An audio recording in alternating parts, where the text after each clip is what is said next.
Aba uko ari 603 basoje amasomo bigiye ku mashuri yo muri gereza eshanu mu gihugu, harimo gereza ya Mageragere, Nyanza, Huye, Rubavu na Rwamagana.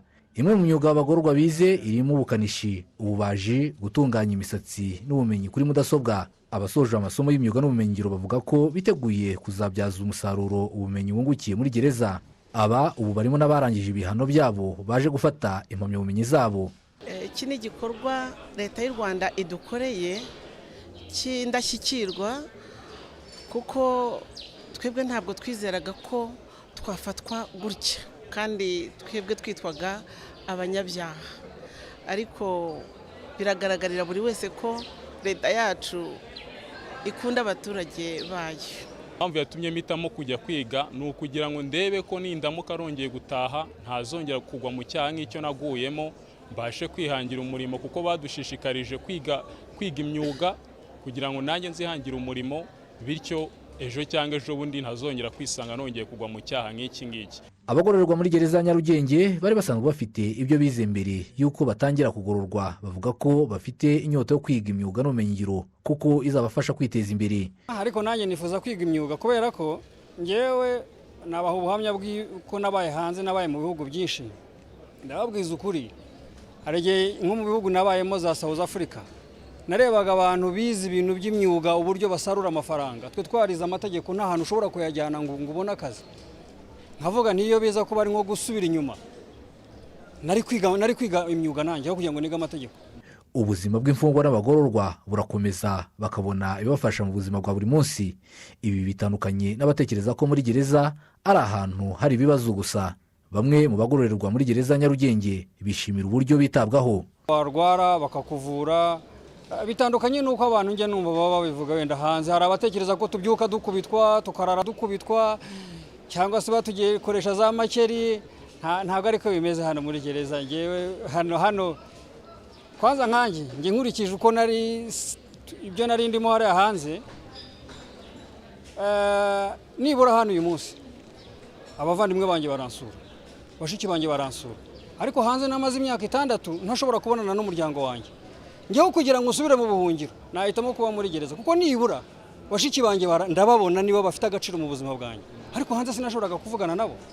So rero hano muri gereza twakoreye ibyaha sosiyete, barimo baratugorora. Ku byerekeranye n'imirire, ibyo twandikiwe turabibona, hanyuma tukagira n'amahirwe wenda yuko iyo imiryango yacu cyangwa inshuti batwoherereje amafaranga atugeraho, tukahaha. Kuri hano hari kantini hari, turahaha. Muri gereza, iyo ugeze muri gereza hari byinshi utabona hanze wajya kubona, kuko uba urimo kugororwa. Icyambere cyo kuba uri muri gereza ni uko hari ibyo uba utagomba kubona nk'ibyo wabonaga. Wenda izo nizo ngorane, ariko ubundi mu buzima busanzwe niyo wandeba ubu ngubu urabona ko nta kibazo dufite, nta kibazo mfite. Imikino yose uzi iba irahari, nta kintu rero cyambuza kunduhura. Nakubwiye nanjye mba ndimo gukina, ubu ndakina volley nkubita ikiro ntibagaruke. Sabimana Kariste uri muri gereza kubera ibyaha byo guhungabanya umutekano yahamijwe n'inkiko, asaba abahirahira guhungabanya umutekano w'u Rwanda kubireka kuko bitazabahira. Twagerageje ibintu byinshi kugira ngo tudestabilize iyi leta, ariko byaratunaniye. Kugeza ku munota wa nyuma ubwo ngiye bamfataga, nari mfite promesse nyinshi nari maze guhabwa na intelligence z'u Burundi na intelligence za Uganda. Nizeraga yuko ari igihe kigiye kugera cyo kugira ngo tube twagira igikorwa nyacyo, twatsumurira nk'uko twabyifuzaga. Ariko leta y'u Rwanda ifite intelligence ikomeye.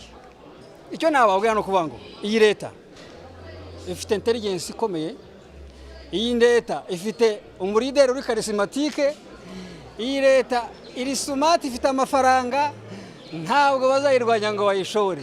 Ari abavuga ngo Sankara ngo yabaye akabwa, ngo yarayobotse, ngo yakomye amashyi. Umuyobozi w'urwego rushinzwe imfungwa n'abagororwa CG Marizamunda Juvenal avuga ko hari gahunda yo kwagura ibikorwa byo kwigisha imyuga n'ubumenyingiro imfungwa n'abagororwa. Umunyamabanga wa leta muri Minisiteri y'Uburezi ushinzwe ikoranabuhanga, imyuga n'ubumenyingiro Irere Claudette avuga ko Minisiteri y'Uburezi izakomeza kuba umufatanyabikorwa mu guteza imbere imyuga n'ubumenyingiro mu magereza. Minisitiri w'umutekano mu gihugu Gasana Alfred yasabye abasoje amasomo y'imyuga n'ubumenyingiro mu magereza kubyaza umusaruro amahirwe bahawe n'igihugu.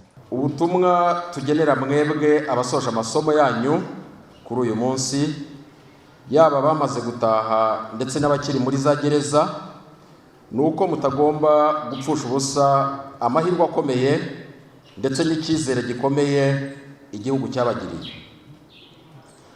Amasomo mwize azababere